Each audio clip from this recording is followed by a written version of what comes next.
nacionalismo é representado como bandeira do país, língua, cultura, tradição, etc. Nacionalismo é uma porção de coisas que formam a essência da cultura de cada país, cada um com sua cultura e seus hábitos. Há alguns fanáticos, outros mais passivos, mas todos os habitantes de certo país compartilham do mesmo nacionalismo.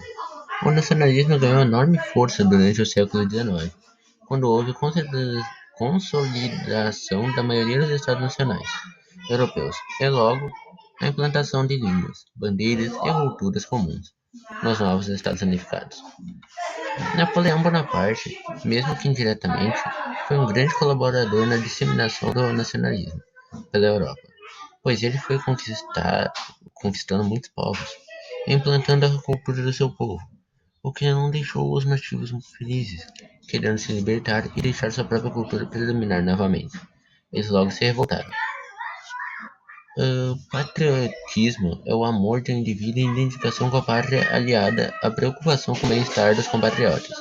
O ufanismo é também chamado de nacionalismo exagerado ou exagerado.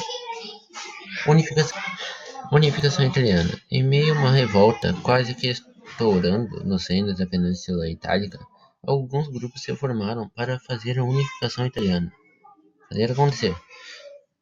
Esses grupos eram o Neo-Guelfos, liderado por Vincenzo Gioberti, defendiam a unificação da região sob liderança do papado.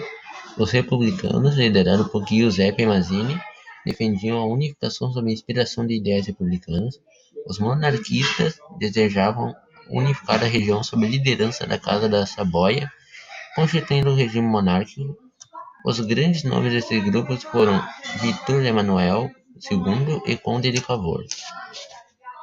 Em 1849, Vitor Emanuel II assumiu como rei de Piemonte e Sardenha, que acabou por nome Camilo Benso, o Conde de Cavour,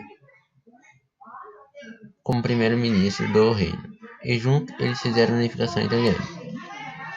Para a unificação italiana, o Conde Cavour sabia que um confronto contra a Áustria era iminente, e ele buscou apoio francês, lutando na Segunda Guerra de Independência Italiana. Após esses eventos, povos e reinos se rebelaram com o crescimento dos territórios. Após esse evento, povos e reinos se rebelaram e com o crescimento dos territórios conquistados, Vítor Emanuel II autodeclarou-se rei de toda a Itália em 1861. E após isso, os italianos invadirem e conquistarem a cidade de Roma, o que deixou a igreja insatisfeita, que já não reconhecia a autoridade do rei. Mas tudo se resolveu com o Tratado de Latrão, contribuindo para o surgimento do Vaticano. As últimas regiões foram anexadas ao território italiano após a Primeira Guerra Mundial, em 1919.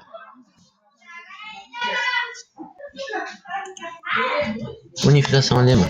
Esse processo foi conduzido pelo Reino de Prússia, que nessa época era liderado pelo rei Guilherme I e pelo ministro Otto von Bismarck, que é esse da imagem. No século XIX, a região que corresponde atualmente ao território alemão era composta por uma série de pequenos reinos e ducados, muito sobre o domínio austríaco. Os ideais de unificação fortaleceram-se com o crescimento dos movimentos nacionalistas nessa região a partir das revoluções de 1848. Os grandes nomes da unificação alemã foram o rei Guilherme I e Otto von Bismarck, primeiro-ministro prussiano. Outros nomes importantes foram Albert von Roon, que liderou junto do rei a modernização do exército prussiano, e o estrategista excelente Helmut von Moltke. A unificação alemã somente foi possível após a realização de 3 guerras conduzidas pelos prussianos. Essas guerras foram Guerra dos Ducados, Guerra Alto-Prussiana e Guerra Franco-Prussiana. A Guerra dos Ducados. Posen e Schleswig. Esses ducados estão administrados pelos dinamarqueses. Perderam a autonomia com o rompimento da Dinamarca de um acordo assinado em 1852. Esse episódio foi utilizado como pretexto para os prussianos atacarem essa região, na Guerra dos Ducados. Prussianos e austríacos se uniram contra os dinamarqueses, que não tiveram chance contra os dois. Guerra Auto-Prussiana. A ocupação dos dois ex-ducados dinamarqueses acabou resultando em desentendimento entre austríacos e prussianos.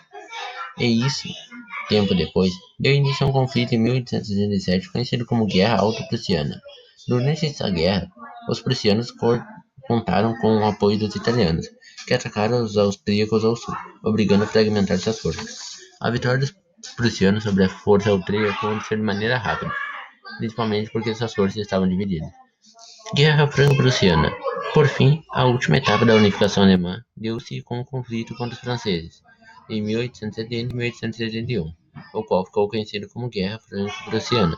Essa guerra foi motivada por atritos entre esses dois países, por causa de estados germânicos, no sul da Confederação, que ainda não haviam sido ocupados pela Prússia, e de um desentendimento em decorrência da sucessão do trono espanhol. Como podemos ver, os prussianos venceram todas as guerras, possibilitando a unificação e o surgimento do Império Alemão.